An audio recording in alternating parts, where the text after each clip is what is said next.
Bienvenidos, Irene Vélez Froment, politóloga, y Mauricio Alarcón, activista de causas democráticas. Con eso resumo todo lo que hace Mauricio. Bien, la propuesta está hecha. Analicemos dos planteamientos de cada uno de los candidatos en estos recientes debates, en este caso el del sábado, para su pronunciamiento sobre esa temática en especial y el candidato u otras ideas en general. Desde luego, no vamos a alcanzar a cubrir todo lo que quisiéramos, pero hicimos ya un ensayo muy bueno con Óscar Vela Descalzo y Rebeca Morla aquí el viernes. Esto, uno de los puntos de vista de Arauz, 7:16. Salud también es cuidar nuestro ambiente. Y sí me sorprende que algunos candidatos no entiendan lo que es el reciclaje, la economía circular. Jóvenes, pónganse a investigar. Nosotros hemos sido la única candidatura que ha gestionado ya vacunas desde el 24 de mayo. Nuestro gobierno, tu gobierno, va a poder garantizar la vacuna para la población ecuatoriana. Aquí está nuestro cronograma de vacunación. Vamos a empezar, obviamente, por los profesionales de la salud. Pero la vacuna no se pone sola. Necesitamos recuperar nuestro sistema de salud pública. Tuvimos más de 6,000 despidos entre el 2019 y el 2020 en plena pandemia. Vamos a reincorporar a esos profesionales, pero vamos también a invertir en tecnología para monitorear los inventarios de medicina, para poder tener un seguimiento particularizado a las víctimas de la desnutrición y también a tener una historia clínica moderna. Eso es nuestra propuesta. Bien, nada más actual que esto, el planteamiento de este candidato sobre vacuna y salud. Irene. Bueno, primero, buenos días. Bienvenida. Gracias. Feliz de estar aquí de nuevo. A ver, Arauz está jugando aquí. En 2 segundos quemó a sus dos competencias principales. Por un lado trata de llamar la parte de reciclaje, me llama la atención porque trata de apelar al voto que le estaría robando, entre comillas, o que le está perjudicando de la presencia de Yacu.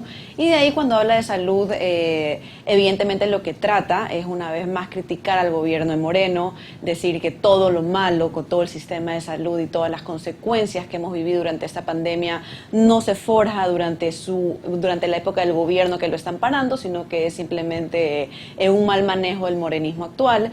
Utiliza una vez más propuestas de solución sin decir cómo se va a solucionar, simplemente se van a recontratar 6,000 personas, apela a los sectores que se sienten más vulnerables y tal vez desprotegidos de este gobierno y dice simplemente se mantiene en la retórica de arreglar todo lo que la traición, entre comillas, eliminó del progreso que ellos habían encaminado. Entonces sí, se mantiene siendo este personaje, no dice cómo, no dice cuándo, habla acerca de gestionar vacunas, cuando el gobierno es el único que tiene esa potestad, no sé con qué potestad ni con qué autoridad se está adjudicando esos poderes. Por ejemplo, Pfizer y demás no quieren ni siquiera tratar con la empresa privada, peor con un partido político que ni siquiera ha llegado al poder. Entonces, al final del día lo que vemos más de nuevo son propuestas que llegan al corazón, que llegan de alguna forma al hígado, pero con incoherencias detrás e imposibilidad de hacérselas que son preocupantes. Sobre esa misma intervención, Mauricio Alarcón, ¿cuál es tu análisis? Bueno, partamos de lo que sucedió el día sábado. Buen día, Carlos, buen día, Yolanda. Buenos días. En este espacio con mi querida amiga.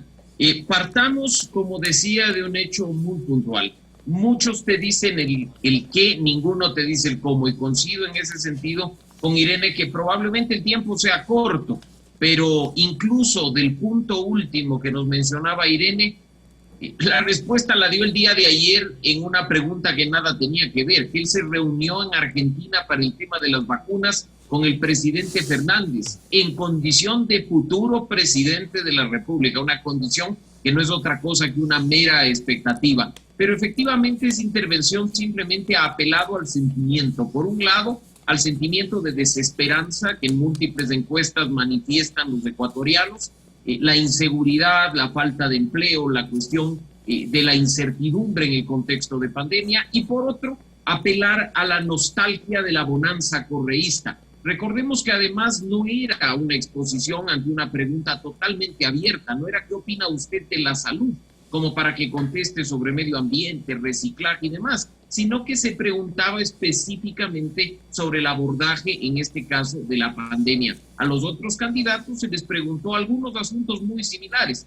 Entonces, él precisamente para tratar de distanciarse de los demás, de quitar a algunos adeptos probablemente a candidatos que tienen una postura clara sobre ciertos temas, aborda asuntos relacionados con medio ambiente y naturaleza en salud, algo que a mí me parece totalmente inapropiado cuando la pregunta era muy puntual, tratando así de arañar un poco a quien lo tenía literalmente al lado, el señor Yacu Pérez, y por otro, atacar no solo a la gestión del gobierno de Moreno en cuanto al manejo de la pandemia, sino, como bien lo ha dicho, ante la imprecisión de los otros candidatos, tratando de mostrar que él, sin ser presidente, ya está gestionando. Entendido. Algo. Mauricio, lleguemos hasta allí. Tiempo de los comentarios, aportes de Yolanda. Bueno, por un lado es evidente que sobre todo el día sábado ninguno respondió a las preguntas que se les hicieron, sino que ya llevaron su propio mensaje y eso fue lo que se explayó. Parece que ayer hubo algún pedido, ¿verdad?, de la gente del CNE de que por lo menos contesten y luego vayan a lo suyo, que fue lo que se evidenció el día de ayer. Según dicen ustedes, bueno, lo que sí logró hacer él es en un espacio sumamente corto hablar de 3 temas que son medio ambiente, tecnología y empleo.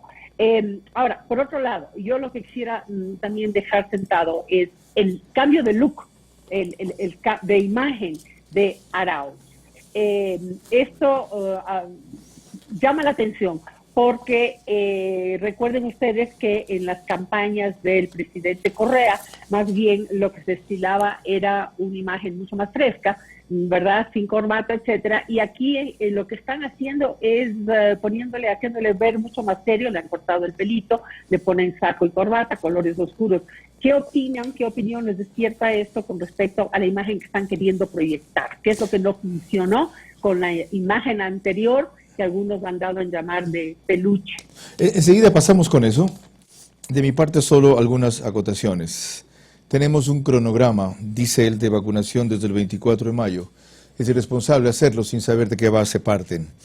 Profesionales de la salud son los que van a hacer esto. Ya están siendo capacitados y no es como cualquier inoculación. 6.000 despidos en este gobierno. Ellos votaron 8.000 médicos especialistas trayendo a cubanos y algunos a patadas del hospital Vaca Ortiz. Tecnología, llenaron de aparatos modernos los hospitales sin que ni siquiera los puedan desempacar y peor, completar la instrucción. Un caso, la famosa Gamma Knife para operaciones de cerebro muy sofisticadas en el HCAM de Quito. Y por último, sistema de salud, el que se ha heredado desgraciadamente y se ha cambiado no es el de ellos, con el agravante que la señora Espinosa se mantuvo de ministra de Salud mucho tiempo y fue nefasta. Nadie se lo dijo, era preciso aclararlo. Ahora sí, Irene, sobre este punto que le llamaba la atención a Yolanda, su cambio de imagen, ¿a qué apela, qué resultado quiere conseguir? Ay, más que el cambio de imagen, también me sorprendió el cambio de estilo. Nosotros el día sábado, al parecer hubo una llamada de urgencia del día sábado al día domingo, posterior a su presencia en el debate en la primera noche. El día domingo él regresa y el recuerdo, y a través de sus expresiones y a través de la mofa que él genera ante las respuestas, ante los ataques que le dan, sintiéndose por encima de sus oponentes, a muchos nos hizo acuerdo a un Rafael Correa en el año 2008, 2010, 2012, con esa manera de basurear, las expresiones, a cualquier contrincante y a cualquier crítica que se le realizara. Un tono burlón, una especie de estar por encima de que todo le hacía cosquilla y que todo le hacía, de alguna forma, de todo se podía reír. Y estaba apelando, estaba encarnando de alguna forma este recuerdo de Rafael Correa, que lo logró hacer, lo logró defender. Ya, no nos detengamos tanto en esto. Mauricio, tu opinión.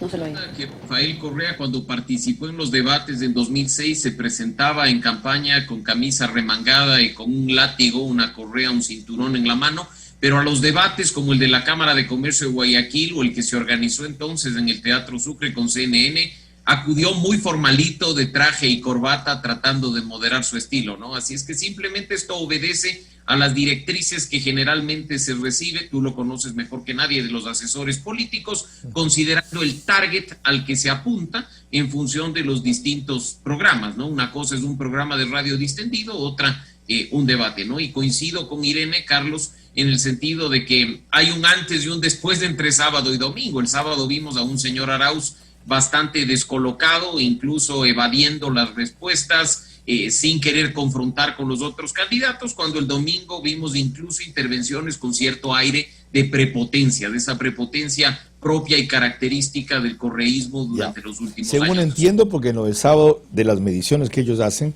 le fue mal en los segmentos de los que quería llegar. Veamos una segunda intervención en donde habla de los 1.000 millones de madres, los $1.000 a 1 millón de madres de familia y algo del tema de inversión.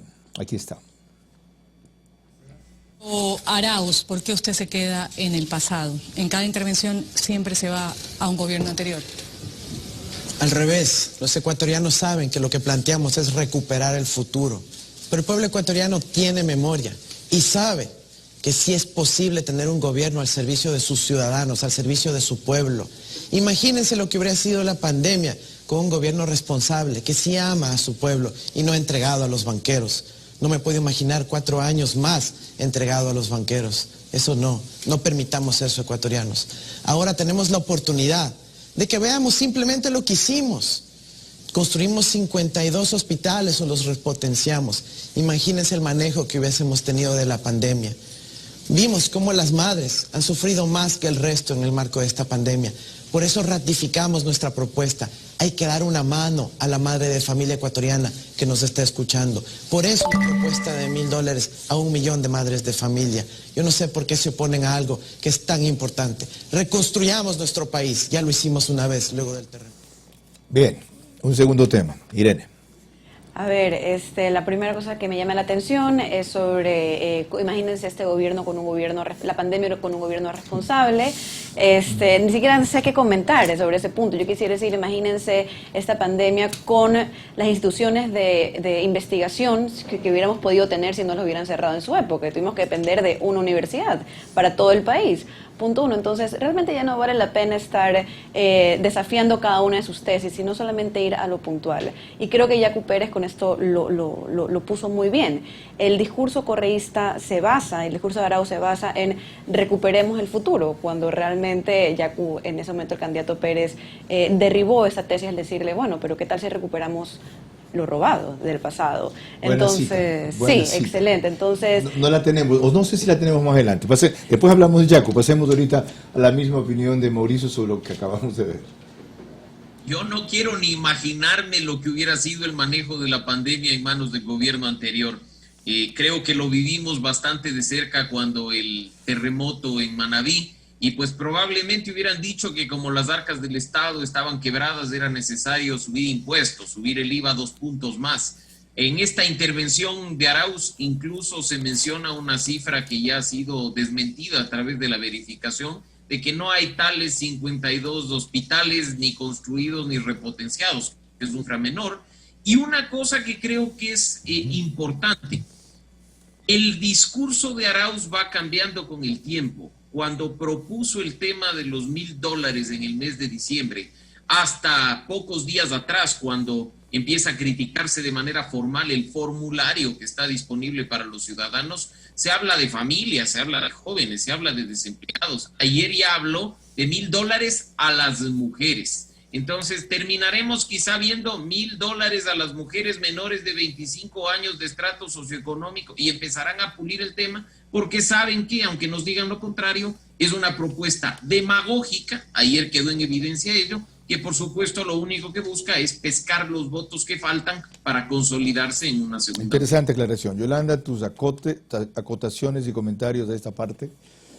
Lo que es sumamente peligroso es no solamente ser demagógico, que de alguna u otra forma todos los candidatos emplean eso de la demagogia, pero La mentira es lo que más hiere en este sentido. Por ejemplo, él terminó hablando del terremoto Manabí, como si ellos hubieran hecho alguna cosa ahí, cuando sabemos todos que más bien se robaron todo el dinero de Manabí, y como dice Mauricio, además habiendo aportado todos los ecuatorianos en ese sentido con la subida del IVA. Entonces, esto de la mentira, como digo, hiere mucho. Y por otro lado, cuando él se tiene que hablar de temas puntuales, de dar datos o algún tema que se le pide especificación, lo que él se sale por la tangente diciendo que ya lo pondrá en Facebook posteriormente. O sea, simplemente se basa en toda aquella propuesta demagógica y no da ningún dato certero sobre cómo va a llegar a hacer las cosas. Enseguida, Irene Vélez Froment y Mauricio Alarcón analizan dos intervenciones realmente, porque son nada más un fragmento, una propuesta de Guillermo Lasso. Mis observaciones en esta parte: en efecto, si les tocaba manejar algo peor como es la pandemia, el descalabro hubiera sido total. Los 3.500 millones de dólares usados para Manabí fueron un atraco. Mucha de la gente que participó en eso está procesada, y otra que ferió lo que quedaba en la cárcel. 52 hospitales, fenomenal infraestructura, ya, fenomenal corrupción, a un costo descomunal, con equipos que no siempre funcionaban. Lo que tiene la salud pública en el Ecuador son médicos, principalmente. Los repotenciamos, claro. Llevaban a la inauguración de uno los aparatos del otro y luego los volvían a cambiar de lugar, y se veía como a la semana no podían funcionar. En efecto, cambió la propuesta de $1.000 a 1 millón de madres. Antes se hablaba de una renta básica universal, que después se dijo que no era de su campaña, de $400 mensuales durante el primer año, lo cual daba una cifra de 4.800 millones de dólares aproximadamente a lo largo del año, en una economía que ellos dicen recibirán quebrada. ¿De dónde? El gran problema es cómo hacer que esto que estamos analizando en sectores medios y altos, que es donde principalmente llegamos, sea entendido, procesado por sectores de estratos menos informados, pero presionados por desesperación, por decepción, por frustración, debido a diversos factores que los remata la pandemia en estas circunstancias. Decía el otro día que mucha gente parece dispuesta a jugarse sus últimas fichas como si esto fuera un juego de casino, a pato o gallareta. Lo pongo todo a un solo número. ¿Ya? Estoy tan mal que o me arruino o me saco la lotería. No se procede así con el voto. 7:34. He aquí la intervención de Guillermo Lasso que queremos analizar esta vez en este orden. Mauricio Alarcón e Irene Vélez. Alianza Creo 21, Partido Social Cristiano 6, no tengo la menor duda, sacará un bloque de asambleístas importantes que facilitará esta reforma para beneficiar a la educación de niños, de adolescentes y de jóvenes ecuatorianos. En este segmento hay un tema importante, los grupos vulnerables. Yo quiero referirme a cerca de 300.000 familias ecuatorianas, 1.200.000 ecuatorianos que pasan hambre, literalmente hambre. En nuestro gobierno daremos de comer a esas 300.000 familias y actuaremos como un buen padre de familia que cuando ve que un hijo no ha comido, le cede su plato de comida. En nuestro gobierno la prioridad será llegar a hambre cero de estas 300.000 familias ecuatorianas afectadas por la crisis económica y por la pandemia. Bien, Mauricio, tu análisis de esa intervención. Tratamos de lo último. Nuevamente se dice el qué, pero no se dice el cómo. Indiscutiblemente la situación de crisis en el país ha afectado a un grupo de familias no menor. La cifra es correcta, cerca de 300.000 familias en este momento han pasado al sector pobreza, a no tener ni siquiera la posibilidad de alimentarse una vez al día como debería ser. Deberían ser 3, por supuesto, pero en función de los niveles se habla de al menos una vez. Así es que los datos son ciertos, pero no se dice el cómo.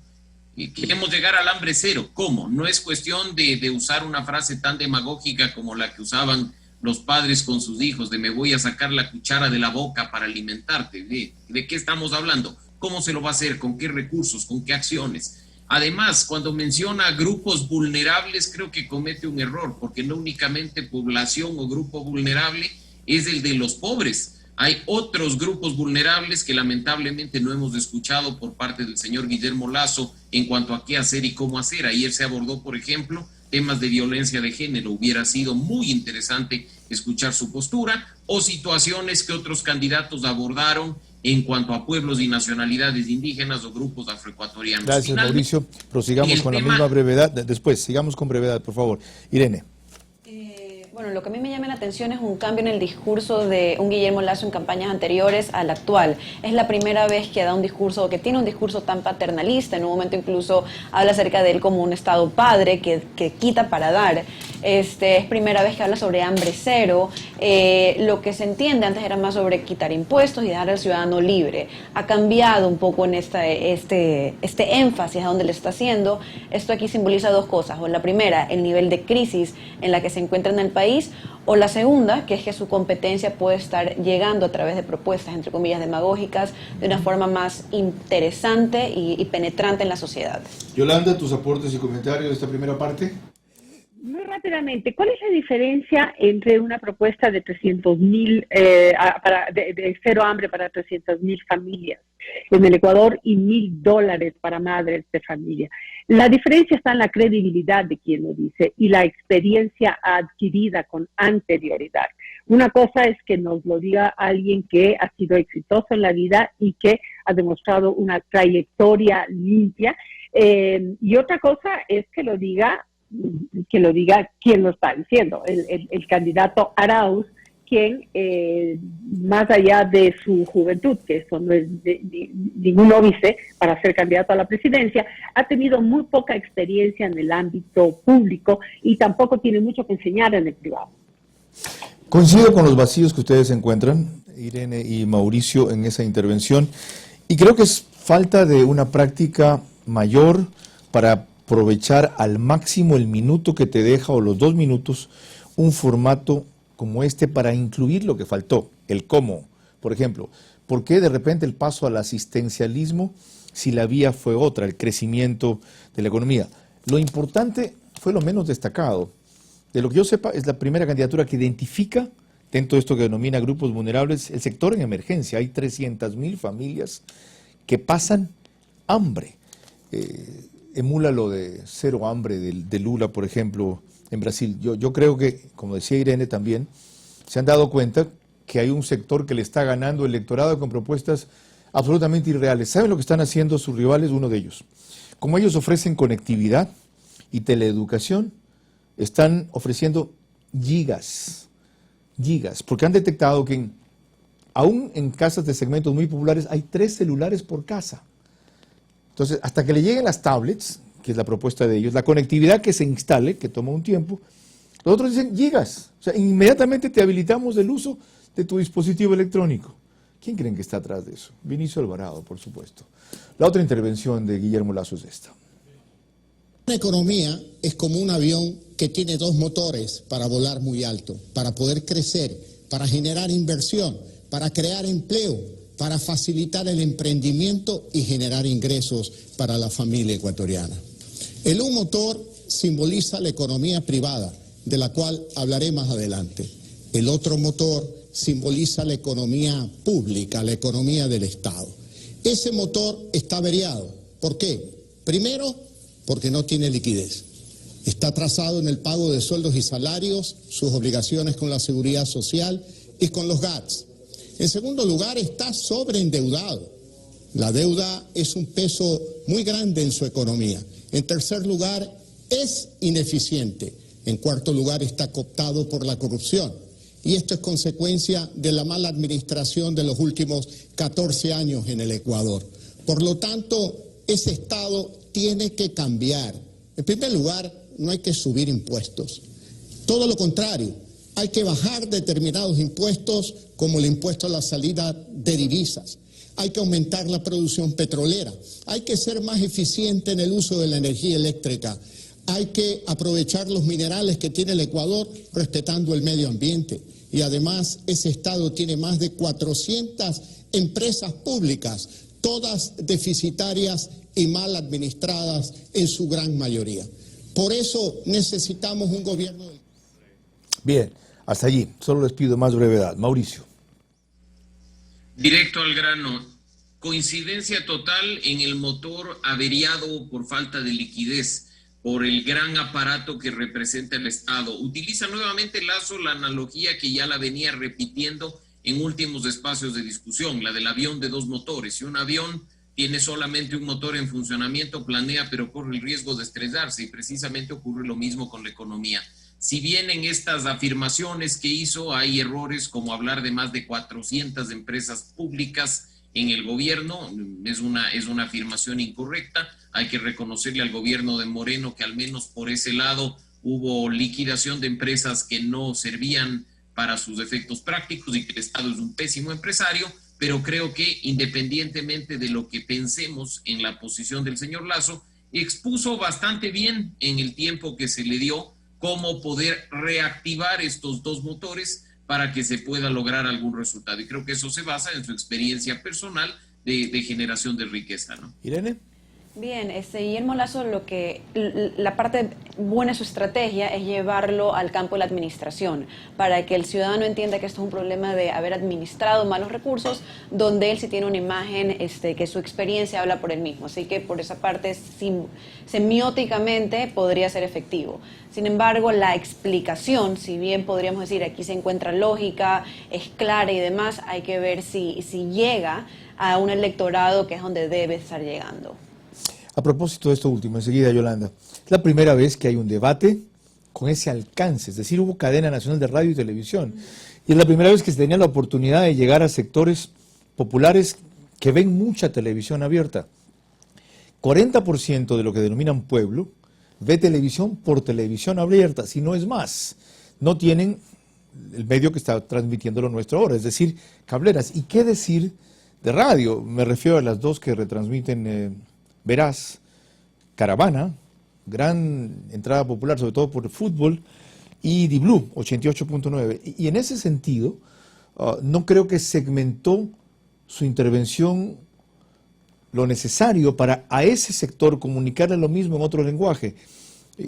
Demostró dos cosas inequívocas, solvencia y serenidad, es decir, proyectó imagen de estadista. Pero esa oportunidad no se la aprovechó a fondo. Yolanda. Esa oportunidad, sin embargo, pienso que sí la aprovechó el candidato Arauz, aunque sea mintiendo o diciendo las cosas de forma exagerada. Con respecto a lo que dice Mauricio... Aunque sea mintiendo.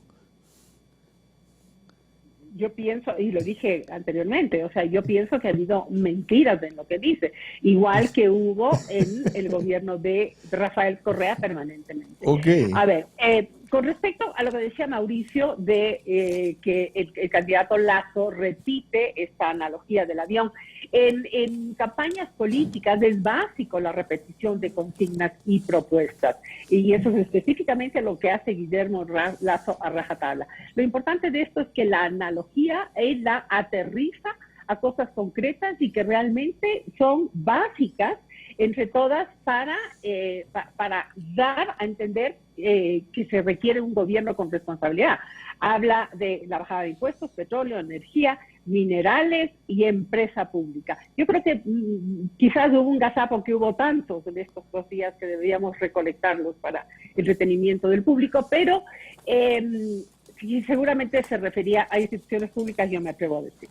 Gracias. Cuando volvamos, 2 propuestas o intervenciones, Yacu Pérez. A propósito de los gazapos, Yolanda, uno de los más célebres debates en Estados Unidos entre Hillary Clinton y Donald Trump estuvo plagado de ellos por parte y parte, siendo expertos allá y teniendo coaches para este tipo ultra profesionales. No es que mal de todos, consuelo de bobos, nada más. Era imposible no cometer errores, lo grave hubiese sido cometer un gran error. ¿Alguno lo cometió? Ok, volvamos a lo nuestro. 7:52, vamos a analizar ahora 2 intervenciones de Yacu Pérez. 1 millón de fuentes de trabajo. Otros andan intentando comprar tu voto ofreciendo $1,000. Yo te voy a dar trabajo, dignidad y créditos. Créditos de $10,000 para 5 años, el primer año sin intereses. 500,000 unidades productivas destinadas al sector agropecuario, artesanal, comercio, turismo. Claro que se puede. Yacu, presidente. Bien, ese es un fragmento sacado de su publicidad, no pudimos obtener una copia directa. Irene. Bueno, lo que más impacta de Yaku realmente son dos cosas. Primero, que se mantiene con un discurso de lo que él representa, que él se autodenomina pueblo de alguna forma, y eso de ahí sí no genera disonancia cognitiva, sí se lo relaciona con, sí se lo ve de él, número uno. Y número dos, tiene un estilo completamente diferente del resto de los candidatos, y cuando estás compitiendo con 16 más o 15 más, o en ese caso 7 más, resalta. Y en este caso lo importante era destacar para no ser olvidado. Mauricio, tu evaluación.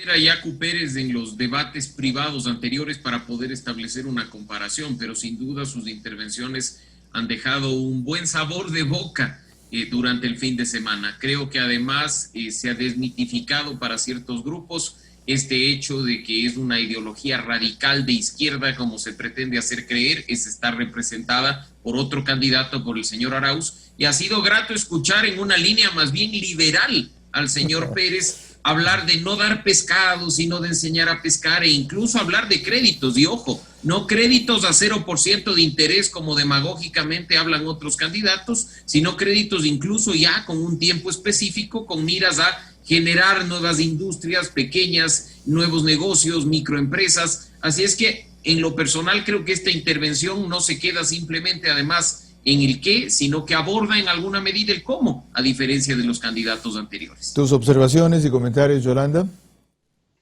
Bueno, a mí me parece que lo que él muestra es autenticidad. Antes decían nuestros contertulios que es importante también presentarse de acuerdo a la ocasión, por eso quizás Arauz iba también vestido, pero en el caso de justamente de Yaku y podríamos decir de Paul Carrasco, ellos se muestran como ellos están vendiendo la imagen que ellos tienen. Creo que él ha sido también muy sagaz en responderle a Arauz y muy atinado. Cuando yo hablo de mentira, no es algo que me sale a mí simplemente del guarguero, como se dice aquí en la sierra, sino que basada en lo que le dijo Yaku Pérez, en el sentido de esta propuesta de los $1,000, ¿no? Es algo que está prohibido en la legislatura que pueda hacer el Banco Central. También lo leí el fin de semana en uno de los prestigiosos periódicos de la Nación. Un complemento solamente antes de pasar con la segunda intervención de él. Lo que Yolanda describe que hizo Yaku Pérez se llama sobre todo inteligencia. Él está en una lid nueva de esta magnitud. La prefectura de Azuay es otra cosa, de paso en Azuay le va largo adelante en las encuestas, en la cual comenzó haciendo lo que le parecía y ha estado haciendo lo que los estrategas le aconsejan. Tiene ya su segmento de votación bastante afirmado, un sector de voto indígena, quizás 5%, un numeroso anticorreísmo, pero con una tendencia que no es de derecha, y mucha gente joven, sobre todo millennials, con el tema del discurso ambiental. Su posicionamiento etario es un tipo relativamente joven, 45, 50 años, creo, algo así. Y él ayer buscó llegar a ese electorado porque el otro lo tiene de alguna manera y no va a desertar por lo que él empezó a hacer. Eso es pragmatismo, se llama. Y cuando lleguen al gobierno ya van a ver que hacen lo mismo. Es decir, yo prometí esto, pero he encontrado otra cosa, así que no puedo hacer lo mismo. Ya veremos a quién le toque si se lo permitimos. La segunda intervención de Yaku Pérez son las 7:57 para examinarla de parte de Irene Vélez Froment, Mauricio Alarcón y Yolanda Torres. Ir descentralizando progresivamente a los gobiernos locales. Tercero, hay que ir con una auditoría y sanción a todo el reparto de hospitales, a la corrupción y a la adquisición de los medicamentos. Mientras otros estuvimos de lunes a domingo trabajando, atendiendo a nuestro pueblo, otros estaban festinándose los recursos. Por lo tanto, si hay algún sector que esté en primera línea y que merece nuestro respeto, admiración y darles todo el apoyo, es no solamente los médicos, es a las enfermeras, es a los trabajadores de la salud, absolutamente a todos. A ellos no hay que despedir como está haciendo este gobierno, hay que garantizar la estabilidad y darles los incentivos porque están cuidando la vida de cada uno de los ecuatorianos. Ahí tienes un nuevo elemento, Irene. Realmente a Yacu sí se le cree lo que habla por dos motivos. Primero, no propone algo que es descabellado, sino que habla a partir de una lógica que si no viéramos necesariamente al personaje y tal vez lo que simboliza para varios sectores de la sociedad, que se acuerdan de octubre del 2019 y demás, el discurso en sí no es algo que está alejado de la realidad, número uno. Y número dos, tiene, digamos, la autoridad para llamar a los otros otritos. Tiene la autoridad de decir, yo sí soy oposición, yo sí he estado en la primera línea de batalla. Tuvo mucha suerte de poder estar contra Arauz, creo que eso lo subió en el debate, y también tuvo la suerte que se llama, bueno, que se ha discutido aquí, de primero tal vez no hacer tanto caso a los estrategas, sino mantenerse auténtico tal cual es. Creo que eso es lo que le ha sumado puntos. Mauricio, tu opinión sobre esta misma intervención y el candidato en general.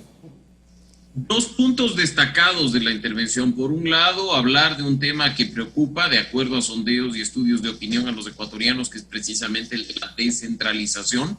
Lo aborda además desde una óptica, de nuevo, bastante liberal, que no ha sido propia de los movimientos de izquierda, mucho menos de los movimientos indígenas en los últimos años. Y el segundo, que en una intervención tan corta apela al sentimiento y al sentimiento de dos grupos específicos. Por un lado, sin mencionar nombres, se refiere al reparto de hospitales, un término que ha quedado muy calado en la memoria de los ecuatorianos y que sabemos se asocia a una exministra del gobierno de Lenín Moreno, y creo que con eso intenta precisamente atacar a un punto y ganar puntos de cara a la ciudadanía. Y el segundo precisamente apela al sentimiento del tema del sector salud, ¿no? Necesitamos que no se quede el asunto a medias, sino que reconozcamos a médicos, a enfermeras, a auxiliares de la salud en un contexto de pandemia. No solo toca el punto de esos grupos en específico, sino que ha sido indiscutible que para la ciudadanía en general, a quienes más les debemos en el manejo de estos últimos meses, no es al gobierno ni a la empresa privada, sino a los profesionales de la salud. Así es que ha hecho bien la tarea Yacu para hacer intervenciones que pegan al más puro estilo de lo que él dice, justo en el chungo, directo al corazón. Tras la intervención de Yolanda, tengo una pregunta igual para los tres. Se las anticipo para que no me la vacíen antes. ¿Ya? ¿Hubo un ganador en esto? ¿O hubo uno mejor de los tres? ¿Por qué? Eso de alguna manera lo han dicho ya. ¿Y a quién afecta o beneficia? Yolanda. ¿Voy a la pregunta o voy al comentario? O primero a lo tuyo, pues sí. Después a la pregunta. Ya, dale. Yo quería decirles, cuando Yacu está concentrado, es aterrizado. Y ahí él cuando habla de descentralización, de apoyo a los grandes, de apoyo a lo rural, etcétera, de enseñar a pescar y no a darles el pescado. Creo que es un discurso, como decía Mauricio, mucho más allá de lo que hubiéramos esperado, de donde él proviene, ¿verdad?, del movimiento indígena, muchas veces llevado a extrema izquierda, pues vemos que su concepción es mucho más abierta. El problema de Yacu es cuando se despista y se dispara, y creo que esto es lo que le ha afectado muchísimo en que baje el nivel de aceptación que tiene él en general. Qué importante distinción, Yolanda. Ok, yo le hago eso una acotación antes de retirar la pregunta. Por eso mismo yo no le creo al aterrizado. El aterrizado dice lo que tiene que decir para ganar. El que tú ubicas como despistado o disparado es el que prevaldrá si gana la presidencia de la República. Lo he vivido, lo he visto. ¿Ok? Y en un tema específico, el de la minería, donde creo que él debió haber mantenido su posición, que era radical, ya hizo un giro. Que las concesiones que están ya aprobadas se mantienen, que se van a negociar las nuevas. Yo no creo en este tipo de evoluciones o de mutaciones. Y si se dan, deben partir de una posición que diga, rectifiqué o comprendí que voy a gobernar un país, no a influir en la provincia de Azuay, ni referirme a una concesión específicamente. Sí, reconozco que he variado, moderado o calibrado mi posición, porque esto es lo responsable. Entonces, a quienes tienen ese tipo de giro para impresionar a la gente, ganar y luego venir con el cuento de toda la vida, no los voy a cansar con una anécdota de cuando estuve en el gobierno de Durán Ballén, un dato puede que la cuente, no les creo. Prefiero a alguien que aún en concepciones equivocadas o inviables las mantiene, a que, no me fue bien con esto, pongo esto. La pregunta quedó planteada. Ok, ¿quién, en el mismo orden, Irene, Mauricio, Yolanda, quién fue el ganador o estuvo mejor, como sea que lo quieran categorizar, y qué resultado podría producir en las preferencias hasta el momento? Bien, viendo a los tres, yo diría que Guillermo Lasso no ganó ni perdió, se mantuvo. Arauz pudo haber ganado si es que fue exitoso, al menos el día domingo, de haber encarnado el recuerdo de Rafael Correa. Pero quien puedo categorizar como ganador, yo lo establezco a Yacu Pérez. Creo que al final del día su forma de hablar lo hizo sobresalir del resto, y eso es lo más importante en un debate con tantos miembros, uno, y dos, al final del día creo que tuvo éxito en que se lo viera no solamente como extremo, sino si pudo volver a ser este punto de encuentro de los ciudadanos, con un estilo que evoca una especie de Álvaro Noboa, que significa un Álvaro Noboa indígena, que sí significa le creo a este personaje porque no me está mintiendo. Sí he mostrado autenticidad y por lo tanto honestidad para quien lo estaba viendo. Mauricio, ¿sobre lo mismo? En primer lugar, indiscutiblemente Yacu Pérez, más allá de que haya sido un buen alumno y que haya aprendido bien la lección antes de ir al debate, creo que supo transmitir mensajes con bastante más claridad que los otros dos candidatos. Creo que además buscaba cumplir un objetivo, que es arañarle votos al correísmo, apelando a ese electorado. Veamos si efectivamente eso se logró en función del formato del debate y en función del alcance que haya tenido, pero al menos demostró ser un buen alumno y un buen participante en este foro más que debate. En segundo lugar, Guillermo Lasso, que coincido con Irene, ni gana ni pierde, se presenta como es. Probablemente lo más importante es que recupera su estado de estadista, valga la redundancia. Tú le ves nuevamente a una persona sobria, bastante solvente en sus intervenciones, al igual que se ha visto en ocasiones anteriores. Una persona que, si bien no concreta algunos temas, presenta su plan de gobierno, repite también aquellas frases que ya se han venido diciendo en los últimos días. Y creo que más allá del cambio entre sábado y domingo, el gran perdedor de estos tres es el señor Arauz, más allá de que esté encabezando las preferencias electorales. El hecho de haberse mostrado de una forma el sábado, de otra forma el domingo, y de tratar de emular el estilo de Rafael Correa no le da puntos, sino que simplemente consolida probablemente el electorado que ya lo viene apoyando. Yolanda, ¿tu opinión? Basado en lo que dijo Carlos Vera acerca de aprovechar ese minuto, esos pocos minutos que tenía cada uno, para llegar al estrato de la población que no sigue la política día a día y que se vio obligado, ¿no?, por la cadena a hacerlo en este fin de semana, yo diría que quien logró aprovecharlo de mejor manera fue el candidato Arauz. Claro, vendió los sueños, vendió globitos de helio, que ojalá no sean pinchaditos ni bien en el caso no consentido de llegar al gobierno, lo cual es lo primero que veríamos, ¿no? Lo que yo siempre digo, pinchar el globito. Creo que nos vendió un poco de aire. Muchas gracias a los tres, excepcional ejercicio.